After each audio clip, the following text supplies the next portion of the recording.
Mike Tindall and James Haskell are two of England's most successful rugby players. One of them. One of them. Definitely not. It's like Mike Tindall and friend. But they're not doing too badly off the pitch, are they? They are. More than 3 million listeners. 3 million.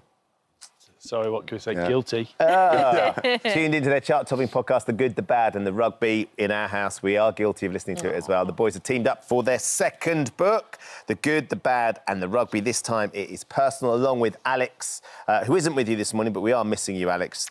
The balance to these two ballasts is hugely important. How are you both? But when we have two people of your esteemed professionalism, we don't need Alex. Alex normally is all about keeping the show on the road. It's constantly what they do and to Alex. And a giant lie, I think. Yeah. So, boys, another book. Tell us about it.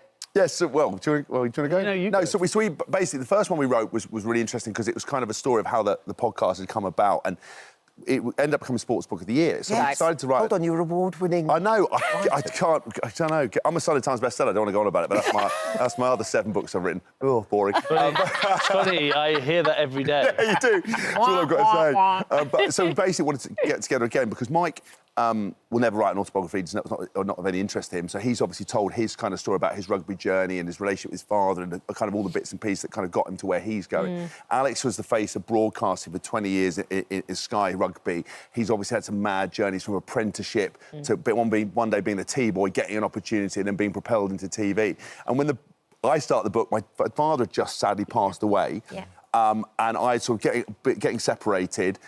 I've turned 40, sort of deciding what I'm doing in my life. So all these other guys are telling these stories. I've told all the sort of raucous ones, but my life is chaos wrapped in a box of nightmare, wrapped up in a bow of dilemma. So it was kind of, you know... Which is always nice from my point of view, because you always think, God, it's tough at the moment. Then you read his side of the book, you go, actually, we're good. We're good. Wow. But it is a personal book for you, though, this one, isn't it? Yeah, I think so, just because, you know, my father, in all the other books I've written and stuff, my journey, he was a massive part of my life. He had a stroke, didn't he? Yeah, he had a stroke. He's had health problems for a while. He had a massive stroke and then obviously had a kind of a 2-week decline. And he left a lot of stuff kind of unfinished that I had to pick up as well. So there was kind of times you're going to see your dad to say goodbye and then you're having to ring lawyers and write lawyers. That's the two. But because I kind of had a really good relationship with him, I'd always told him I loved him. I'd always done therapy because of my playing days. I addressed everything, so it was fine. It was just very sad to see someone go, but it was kind of this weird point where, just as we were writing it, turning 40, kind of having to have more surgery that I've got in December, kind of all the funny bits that happen in the podcast and the show, you know, being a dad, Mike being an amazing dad, Alex being an amazing dad, and all the stuff that comes out of the podcast around kind of mental health and men being honest, because a lot of people say men don't communicate.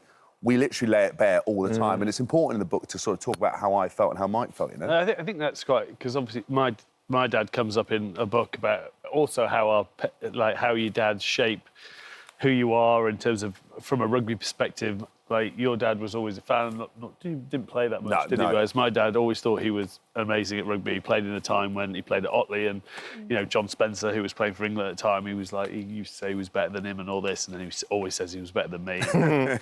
Get your CV out, Dad. But then, you know, and now with him with Parkinson's and everything else, so it's always that journey. You know, Alex has had, you know, issue. His sister had an accident, and you sort of that always then pulls us closer together. And I think. That's quite a unique friendship that we have. That, you know, 8 years ago when we first got together, obviously knew Hask and would have classed him a mate. He somehow managed to wangle an invite to my wedding. It was an admin error, but it worked out in our favour. How did you get past the strict royal protocol there? You know, I was life and soul of the party. Did they think you were delivering the hors d'oeuvres or something? Yeah, well, I won't go into all the stories because, you know, that'll overshadow the book. But there was a good time where I took on a couple of members of the royal family on the vodka luge and lost.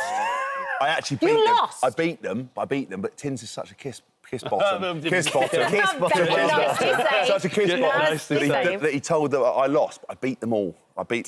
Soundly, but I had to lose because read it's the book, good for the country. real stories in there. So what we love about the podcast in our house, and I've followed the podcast, as you boys know, for many years now, is that there is such great connection between you have such a laugh, but you don't talk about so many personal things in the podcast, because occasionally it's about rugby, but it's about friendship, it's about what's going on around the world, it's about sporting politics, whatever it might be.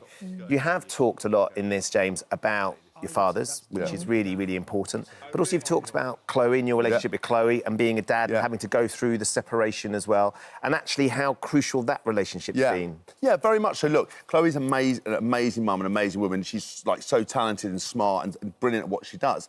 And kind of, when you get separated, because obviously we live our lives in a public eye in some respects, not, you know, I'm a Z-list celebrity, or as someone said the other day, where the asterisks and equal signs are, so I was like, I'll take that. But basically, you know, you put yourself out there, and I think sometimes people look to you to see how you behave in these situations. And for me, when you separate, the priority always becomes a child, and your egos don't matter. And we're able to co-parent in a way that, you know, sometimes it's good, sometimes it's bad. That's what happens. But we do it constructively for our daughter, and I think it's important to talk about it because a lot of men reach out to me on social media and go, listen, I'm separating, I'm having this. I wonder how you do that. I've seen that, and I think sometimes social media can give you a false image because, like, sometimes it's good, sometimes it's bad. You never post about bad stuff, so you've got to take everything with a pinch of salt. But for me, it was really important because lots of life events happened while we're in the podcast, and actually, two guys that I came to work with become two best friends, and are very much like sounding boards, you know. You kind of, because we both live our lives in different ways in the public eye, you kind of have to be there for each other, have to talk about it. And you know, Chloe was amazing with my dad. So my dad was very sort of, not hard on me, but he was kind of, he wanted to have the best of me, but I'd come off the field and he'd be quite like, oh, you missed these tackles, you did this, thinking he'd be helping me.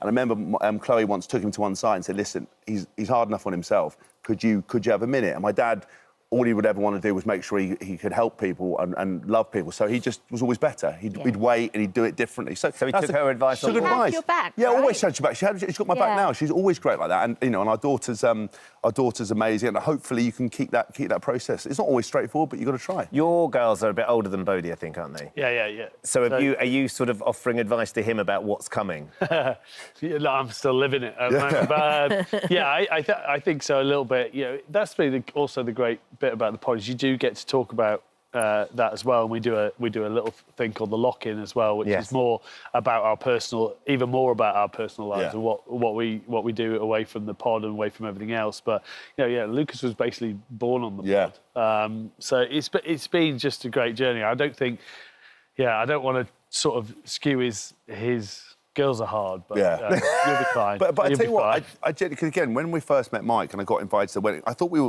were mates, but he's got quite a down northern exterior. You don't really know whether he likes you or not. But what I found when I got to him was one of the warmest, one of the best dads. I see him with his kids and his family, and I actually said to Chloe, and I've said to Alex is brilliant as well, I want to be like Mike as a dad. And that was really important to see how he was. Are you still air-tagging them? I mean, that story is the maddest thing, and because I hadn't even thought about it, right? I think it was Burley. Yes, it was, the horse trials. And I was like, Mia didn't have a phone, so I was like, I wanted her to go out and explore it, but I also wanted to be, in some way, know how to find her, because it's so big. And it just happened to be that at that time I'd played in a golf day, and in the goodie bag of the golf day, they'd given an AirTag. I was like, actually, this solves the problem. Good idea. So it was as I drove in and parked, I saw this AirTag, and I put it on, and then stupidly didn't put it in a pocket because I was like, she'll lose it. And I tagged it to the back of it, and the first thing that gets photoed, I was like, literally, that's the only time I've ever done it. I think that's much better dadding. than a partner putting you on Find My Friend. That's when you've got question marks. That's intrusive. Quickly, we're running out of time. Joe Marler, Traitors, can you win it? Yes. I haven't seen last night, so I haven't watched anything, so don't No, it's not. It's on tonight. It's tonight. It wasn't on last night. It's tonight's the final. Yeah. He's literally like, thank goodness. I think he's brilliant. I think he could 100% do it. Have they been tapping you guys up for the second series? I don't think I've got the mindset. Having watched that, I think I would definitely enjoy we played Carrot in a Box with that 8 out of 10 cats they did that with. We tried to do that. I was awful. I can't lie. I can lie. I'm great lying, but not on TV. About that sort of stuff. Not like that. The boys' book, The Good, the Bad and the Rugby, this time it's personal, Reloaded. It's out now. It's a cracking read as well. Boys, great to see you. Hello. Thank you for visiting our This Morning YouTube channel. We upload tons of new content every single day. So hit the subscribe button, like all the videos, and don't miss out. We'll see you in the morning.